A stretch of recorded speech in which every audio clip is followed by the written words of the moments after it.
ဒါမူလစကတ်ပတ်တန်ဒါတင်မြင်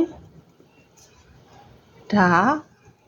ဒူးမြင်ဆိုတာကျမတို့ဒီခါမြင့်ကနေတကောက်ခွက်200ကိုတိုင်းထားတဲ့အရှည်เนาะ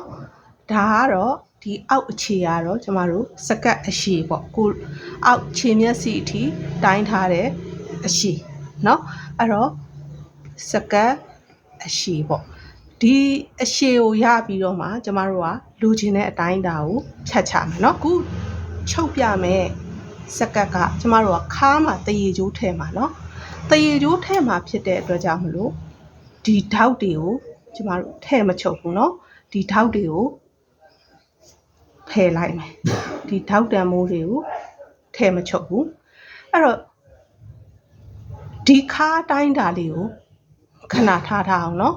ဘာကြောင့်ဒီခါတိုင်းတာကိုဒီလိုထားမလဲဆိုရင်ကျမတို့ကစကတ်ကတရေကျိုးနဲ့လုံးစွတ်မှာဖြစ်တဲ့အတွက်ကြောင့်မလို့ဒီတင်ဝင်တဲ့အကျယ်ဖြစ်ဖို့အတွက်ခါအတိုင်းတာကိုဒီခါအကျယ်ကိုညှိယူရမယ်เนาะအဲ့တော့ကျမတို့ဒီခါတံမိုးလေးတွေကိုခဏထားအောင်เนาะဒီစကတ်ကဆိုရင်ခြေသလုံးအလယ်နေရာမှာဝတ်တာများတယ်ဒါမှမဟုတ်ရင်လည်းအရှည်ဝတ်ကြတယ်ပေါ့အခုကျမဆွဲပြမှာခြေသလုံးအလယ်ပေါ့ခြေသလုံးအလယ်ဆိုတာဒီဒူးမြင်းနဲ့ဒီစကတ်အရှည်ရဲ့အလယ်နေရာပေါ့ဒီအရှည်ကိုနှစ်နဲ့စားလိုက်တာပေါ့เนาะအဲ့တော့နှစ်နဲ့စားလိုက်တဲ့နေရာဒီနေရာလေးဖြစ်မယ်ဒါကျမတို့အခုလိုချင်တဲ့စကတ်အရှည်နေရာကိုသတ်မှတ်လိုက်တာအဲ့တော့ဒါလေးကိုကျမချက်ချလိုက်တယ်เนาะဒါမလိုတာကိုဖယ်လိုက်ပြီအဲ့တော့ပထမဦးဆုံးကျမတို့ကဒီစကတ်ရဲ့ဒီအောက်ပိုင်းပတ်တန်ကိုအရင်ဆွဲမယ်เนาะဆွဲတဲ့အခါမှာဒီဒူးမြင်းကနေပြီးတော့ကျမတို့ကခွဲကားလုံးမှာဘယ်လိုလုပ်မလဲဆိုရင်ကျမတို့အခုဓာတ်အလယ်မှတ်မူလပတ်တန်မှာရှိတဲ့ဒီဓာတ်အလယ်မှတ်တွေရှိတယ်เนาะအဲ့ဒီဓာတ်အလယ်မြင်းကိုအောက်အထိညီညာလေးဆွဲချပေးမယ်ဒါအနောက်ချမ်းဒါလေးကအရှေ့ချမ်းဖြစ်မှာเนาะ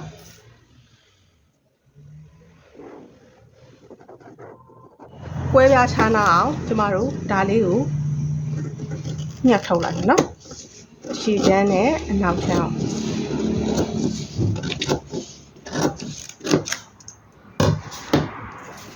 ဒီဒူးမြင့်ကနေပြီးတော့အောက်ကို2လက်မှဆင်းမယ်ဒီကနေเนาะအောက်ကို2လက်မှဆင်းမယ်ဒါ2လက်မှဆင်းထားတဲ့နေရာပေါ့ပြီးရင်ကျမတို့ကဒီအမှတ်เนาะဒီအစွန်းမှတ်နဲ့ဒါကိုလာဆက်မယ်ဒီအစွန်းမှတ်နဲ့ဒါကိုလာဆက်မယ်ဘာလို့ဆက်လဲဆိုရင်ကျမတို့ကခွဲကားလုပ်ချင်လို့ပါ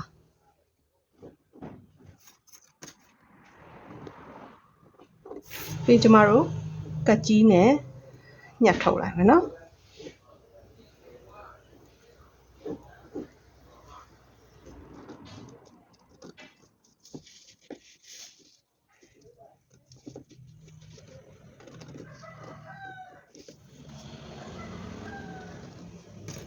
ဒီမှာပါเนาะအဲ့တော့ကျမတို့ကဘလောက်ခွဲကားလုပ်မလဲဆိုရင်တန်မိုးတစ်ခုသတ်မှတ်မယ်အဲ့တော့စက်ကူအလွတ်တရွက်ကိုယူမယ်เนาะယူပြီးရင်အလယ်မြင်းလေးတစ်ခုဆွဲလိုက်မယ်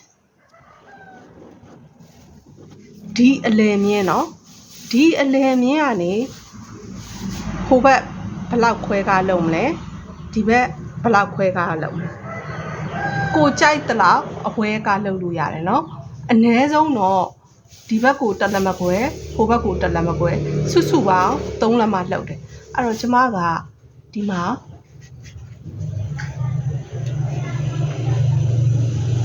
ဒါဒီအလယ်မြင်းကနေเนาะဒီဘက်ကို1လက်မခွဲသတ်မှတ်လိုက်တယ်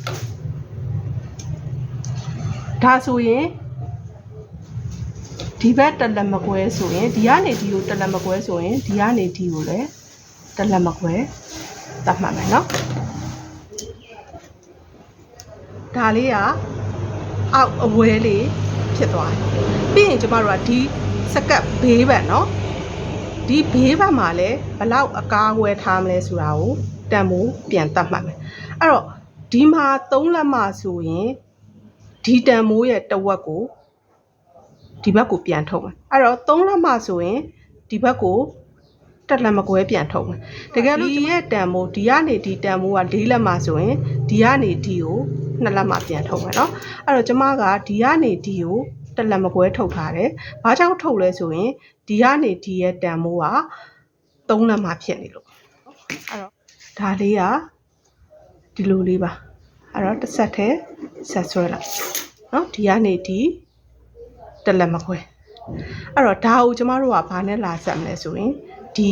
တင်မြင်းလေးနဲ့လာဆက်မယ်ဆက်ရင်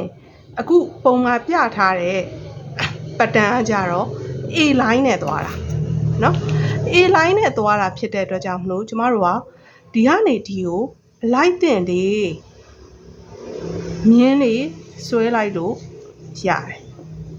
ဒါ A line နဲ့သွားတဲ့ဟာဒီစကတ်ကဟုတ်ပြီနော်ဒီကနေဒီကိုပြီးရင်ဒီကနေဒီကဒီတိုင်းပဲအလိုက်တင်ဒီခါကနေဒီတင်ကိုအလိုက်တင်လေးလာလို့ရတယ်ပြီးရင်ဘာလုပ်မလဲဆိုရင်ဒီကနေဒီနော်ဒေါင်ညိုးနေဖြစ်နေတဲ့အတွက်ကြောင့်မလို့ဒါတွေကိုကျမတို့ကဖြေဖို့မြင်းနဲ့လမ်းဆက်မယ်အလိုက်တင်လေးလမ်းဆက်မယ်အလိုက်တင်ဒီ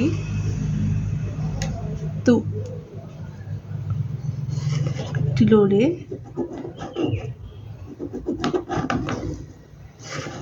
နော်ကျမတို့ဒီလိုလေးလမ်းဆက်အဲ့တော့ကျမတို့ကဒီမှာဆိုရင်ဒီကနေနော်ဒီခါမင်းအောက်အခြေကနေပြီးတော့အလိုက်တင်လေးလမ်းဆက်လိုက်ပြီအဲ့တော့ဒီဟာမှာညှက်ရင်ကျမတို့ကဒါအပိတ်ညှက်ရမှာဒီစကတ်ပတ်တန်ကိုဆွဲတဲ့အခါမှာပွားစာကကျမတို့ပုံမှန်အတိုင်းပဲပွားစာထည့်မယ်ဘာကြောင့်လဲဆိုတော့ဒီနေရာတွေမှာကျမတို့ကပွားစာတွေပိုလာတယ်အဲ့တော့အောက်မှာကားကားဝဲဝဲလေးဖြစ်မယ်ဒီတင်မှာလည်းခြောင်ခြောင်လေးဖြစ်နေမယ်နောက်တစ်ခုကကျမတို့ကတရေကျိုးနဲ့ချုပ်တဲ့အခါဖြစ်တဲ့အတွက်ကြောင့်မလို့ပွားစာကအများကြီးထည့်ရင်အဆင်မပြေဘူးခါမှလည်းပွားနေတတ်လို့เนาะအဲ့တော့ဒါကကျမတို့အနောက်ချမ်းအတွက်ဆွဲလိုက်တဲ့ပတ်တန်မှာအရှေ့ချမ်းကိုလည်းအဲ့ဒီနည်းတိုင်းထပ်ဆွဲမယ်เนาะအဲ့တော့မဆွဲခင်မှာကျမတို့ကဘာလုပ်ရမလဲဆိုရင်အခုဒီမှာဒူးမြင်းလေးเนาะ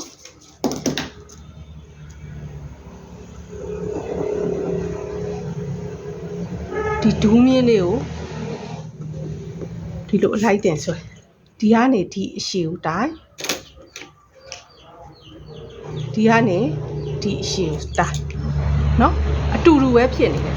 အတူတူပဲဖြစ်နေရင်ဒါဒီတိုင်းချုပ်လို့ရတယ်တကယ်လို့ဒီဘက်ကပိုရှည်နေပြီဆိုရင်ကျမတို့ကဘာလုပ်ရမလဲဆိုရင်အတူတူဖြစ်အောင်ညှိဒါမှမဟုတ်ရင်အတူတူမလို့ခြင်းဘူးဆိုရင်လည်းကျမတို့ကဒီဘောကိုတလက်မလောက်ကလေးတက်ပြီးသိမ်းပြီးတော့ပေခွေးလေးနဲ့ဝိုက်ချလိုက်လို့ရတယ်။ဘာကြောင့်ဒီလိုလုပ်လဲဆိုတော့ဒီအလယ်မြင်းနဲ့ဒီဘေးချုပ်ရိုးနဲ့မှာဆိုရင်ဒီဘေးအောက်ဆိုင်နေမှာဆိုလို့เนาะအဲ့တော့အပေါ်ကိုပုံမှန်တိုင်းဆိုရင်ဒီအရှည်နဲ့ဒီအရှည်မှာအတူတူဖြစ်လို့လည်းရတယ်အတူတူမလုပ်ချင်ဘူးဆိုရင်လည်းကျမတို့ကဒီအပေါ်ကိုလေးစိတ်တလက်မကိုနှစ်သက်တယ်လို့လေအပေါ်တက်ပြီးပေခွေးလေးနဲ့ဝိုက်လိုက်လို့ရတယ်เนาะအဲ့တော့အရှည်ချမ်းနဲ့အနောက်ချမ်းဆွဲနည်းအတူတူပဲเนาะ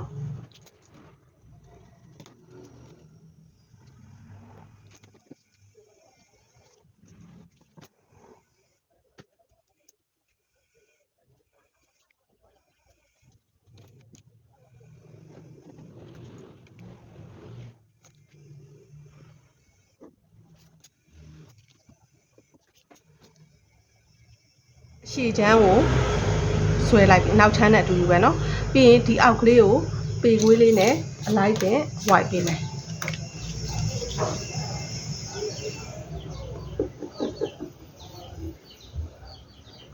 အရှည်ချမ်းနေတူအနောက်ချမ်းကိုလည်း ဝိုင်းလိုက်တဲ့သဘောအခုကျမပြောမှာဒီခါတရေကျိုးတက်တဲ့အကြောင်းပြောမှာเนาะအဲ့တော့ကျမတို့ကဒီခါအကျကိုလှမ်းတိုင်းမယ်ဒီကနေဒီအထိပေါ့เนาะကျမတို့လှမ်းတိုင်းမယ်ဒီဆွဲထားတဲ့ဒီတောက်တံမိုးတွေအပါကိုလှမ်းတိုင်းမယ်အနောက်ချမ်းကိုလည်းတိုင်းမယ်အရှေ့ချမ်းကိုလည်းတိုင်းမယ်အဲ့တော့တိုင်းလိုက်တဲ့အခါမှာကျမတို့ကဒီပတ်တံမှာဆိုရင်ကျမတို့ခါပတ်လည်းတီးရမယ်တင်ပတ်လည်းတီးရမယ်ကိုလိုချင်တဲ့အရှေ့တီးရမယ်เนาะအဲ့တော့ဥပမာဒီမှာကကျမတို့ကတင်ဒီ40ဆိုပါစို့တင်ပတ်လည်းရအဲ့တော့ခါက30ဆိုပါစို့เนาะဒီကနေဒီကို30ဆိုပါစို့အဲ့တော့ဓာတ်တွေအပါနဲ့ဆိုရင်ဒါဒီ30နှစ်ခုပေါင်း30မကတော့ဘူးပေါ့30ထက်ပိုသွားပြီပေါ့အဲ့တော့ကျမတို့ကဒီကနေဒီကိုလှမ်းတိုင်းမယ်ခါကိုเนาะဒီကနေဒီကိုလှမ်းတိုင်းမယ်အဲ့တော့တိုင်းတဲ့အခါမှာကျမတို့ကဒီတင်အလုံးမှာဒီခါကနေစပြီးတော့စွတ်ကမှာအဲ့တော့တင်အလုံးဝင်မို့ဆိုရင်ဒီခါပတ်လေအကျယ်ဒီတင်တန်မိုးထက်2လက်မှအများဆုံး3လက်မှလောက်ပဲရော့လို့ရတယ်အဲ့ဒီတန်မိုးထက်ရော့သွားမယ်ဆိုရင်ကျမတို့ကဇစ်တက်မှာပဲရတော့မှာအဲ့တော့ဒီကနေဒီကိုလှမ်းတိုင်းမယ်သဘောတစ်ခုကဒီကနေဒီကိုလှမ်းတိုင်းတဲ့အရှည်ဒီအကျယ်ဒီစက်ခွန်ပေါ့နော်အရှည်ချမ်းကခါဒီကနေဒီကစက်ခွန်ရှိတယ်ဒီကနေဒီကိုလှမ်းတိုင်းတာလဲဥပမာစက်ခွန်ပဲဆိုပါစို့နော်အဲ့တော့နှစ်ခုပေါင်းအရှည်ချမ်းနဲ့အနောက်ချမ်းနှစ်ခုပေါင်း34လက်မှရှိတယ်ဆိုပါစို့နော်သဘောဥပမာတစ်ခုကိုပြောပြတာနော်အဲ့တော့34လက်မှဆိုရင်တင်ရဲ့တန်မိုးကကျမတို့က40ဖြစ်တယ်အဲ့တော့40တွေက34ကိုနှုတ်လိုက်လို့ရှိရင်ကျမတို့က6လက်မှကွာနေတယ်ဒီ6လက်မှကွာနေပြီဆိုရင်ကျမတို့ဒီစကတ်ကတေဂျိုးနဲ့ဝစ်ပြီးတော့ခါလုံးစို့လုံးလို့မရတော့အဲ့တော့ဘာလုပ်ရမလဲဆိုရင်ဒီဘက်ကနေကျမတို့ပြန်ပြီးတော့ဒီခါတန်မိုးတွေကိုပြန်ချက်ရမယ်ဒီနေရာတွေမှာလာပြီးတော့အလိုက်တင်လေးပြန်ဆုံးပေါ့ဥပမာကျမပြမယ်ကျမတို့လိုချင်တာဒီ38လက်မှလိုချင်တာပေါ့အဲ့တော့ဒီမှာဆိုရင်ကျမတို့ကဘယ်လောက်ပေါင်းရမလဲဆိုရင်38လက်မှဆိုရင်4လက်မှထပ်ပေါင်းရမယ်အဲ့တော့အရှည်ချမ်းကို2လက်မှအနောက်ချမ်းကို2လက်မှဆိုတော့ဒါကတစ်ချမ်းသာဖြစ်တဲ့အတွက်ကြောင့်မလို့ဒီဘေးကိုကျမတို့1လက်မှထုတ်ရတယ်ဟုတ်ပြီနော်အဲ့တော့ဒီလိုလေးဖြစ်သွားမယ်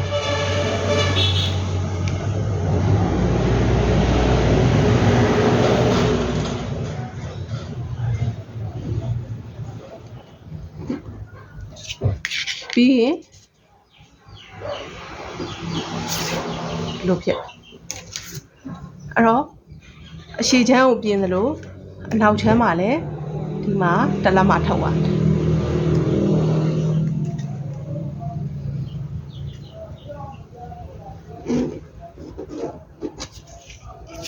နော်တင်ဒီအပေါ်မြင်းဒီထောက်ချဖို့အတွက်ချထားတဲ့ဒီမြင်းနဲ့အလိုက်တင်လေးလုပ်မယ်ပြီးရင်ဒါလေးနဲ့ဆက်အဲ့တော့ကျမတို့လိုချင်တဲ့ပတ်တန်ဒီကနေဒီကိုဖြစ်မယ်နော်ပြီးရင်ကျမတို့ဘယ်လိုညှပ်မလဲဒီအောက်ကိုညှပ်မယ်ဒီနားမှာတကယ်လို့အဖောင်းဖူးတွေဖြစ်နေမယ်ဆိုရင်ကျမတို့ကဒီဟာနဲ့နော်ဒီပေခွေးနဲ့ညှိယူမယ်နော်ပတ်တန်မှာတကယ်လို့ကျမတို့ဒီနေရာတွေမှာအဖောင်းဖူးတွေများနေမယ်အချွန်တက်တွေရှိနေမယ်ဆိုရင်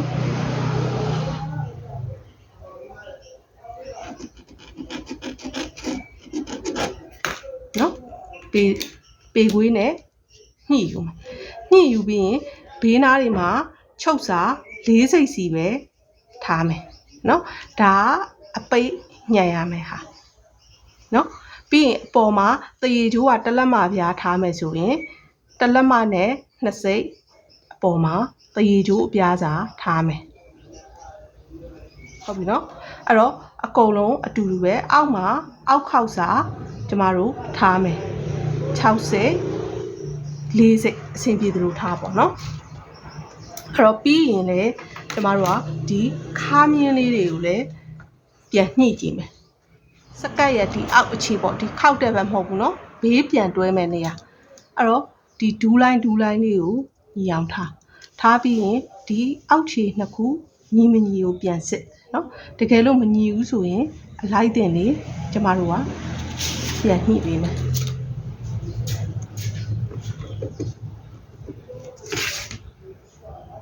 နော်ဒီအောက်မှာပုံနေတဲ့ဟာတွေကိုပြန်ညှိထုတ်မယ်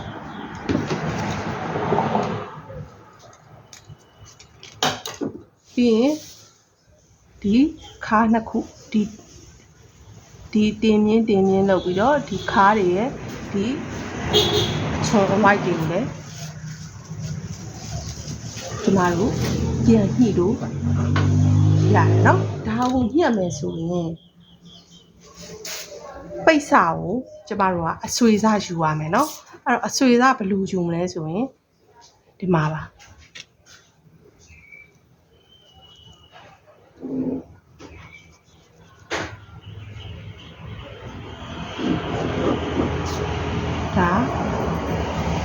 ဒါကမဖြစ်မနေလောက်ကိုလောက်ရမယ်အပိုင်းမှာဒီစကတ်ပတ်တန်အတွက်ဆိုအဲ့တော့45ဒီဂရီစောင်းယူမယ်နော်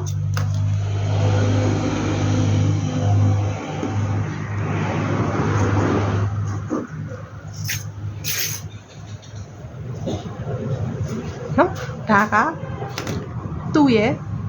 ပိတ်စာကိုယူရမယ်ပိတ်ချရမယ်ပုံစံမှာအခုပိတ်စာယူနည်းလေးပြောမယ်နော်ဒါကပိတ်စာရဲ့အနားသားအဲ့တော့ကျမတို့ကဒီပိတ်စာအနားသားကို45ဒီဂရီပုံစံရအောင်ယူပြမယ်အခု45ဒီဂရီဆိုတော့ဒါနဲ့ကတောက်မှန်ကြရမယ်နော်ဒါလေးကဒါကျမတို့အဆွေသားညှက်ရင်ချိုးလိုက်တဲ့ပုံစံမျိုးဒါ45ဒီဂရီရှိနေမယ်နော်ဒါနဲ့ကတောက်မှန်ကြနေမယ်အဲ့တော့ဒါကအနားသားဖြစ်သွားမယ်เนาะအဲ့ဒါလေးကိုသိချကြည့်မယ်เนาะအဲ့တော့ကျမတို့ကဒါကအပိတ်เนาะအရှည်ချမ်းဒါအပိတ်လောက်ထားတဲ့နေရာအဲ့တော့ကျမတို့ကဒီမှာပိတ်စာအပိတ်ဖြစ်နေပြီเนาะအဲ့တော့ဒီပေါ်မှာအပိတ်နေရာမှာအပိတ်တင်မယ်အဲ့တော့ပြောချင်တာကဒီအပေါ်မှာချုပ်စာရှိမယ်ဒီဘေးမှာချုပ်စာရှိမယ်ဒါကိုချိန်ပြီးတော့ကျမတို့ချမယ်အဲ့တော့ကျမတို့ပတ်တန်မှာပိတ်ချဖို့အတွက်လောက်ထားတဲ့45ဒီဂရီမြင်းနဲ့အခုဒီမှာနော်ပိတ်စာရဲ့အနားသားမြင်းနဲ့အပြိုင်ဖြစ်နေတယ်เนาะဒီပုံစံလေးတင်ညှက်ကမယ်เนาะအဲ့တော့ဒီစကတ်ပတ်တန်ကိုချုပ်ရင်သူကပိတ်စာတော့ကုန်ပါတယ်เนาะအဲ့တော့အဆင်ပြေကြပါစေเนาะတရေကျိုးအရှည်ကိုကြတော့ခါးပတ်လဲကိုကျမတို့တိုင်းထားတယ်ပေါ့ဥမာခါးက28လက်မရှိတယ်ဆိုရင်ကျမတို့2လက်မလောက်ထိလျှော့မယ်เนาะခတ်ချောင်းလေးဝှေ့ချင်တယ်ဆိုရင်1လက်မခွဲ1လက်မလျှော့မယ်ဒါကကျမတို့ခါးပတ်လဲတရေကျိုးရဲ့အကျယ်အတိုင်းတာပါကိုခါးပတ်လဲကိုအများဆုံး2လက်မနှုတ်မယ်အနည်းဆုံး1လက်မနှုတ်မယ်ဒီ1လက်မနဲ့2လက်မကြားထဲမှာတရေကျိုးရဲ့အလျှော့အတင်းကိုလိုချင်တဲ့အလျှော့အတင်းဒါကိုချိန်ပြီးတော့သုံးလို့ရတယ်เนาะ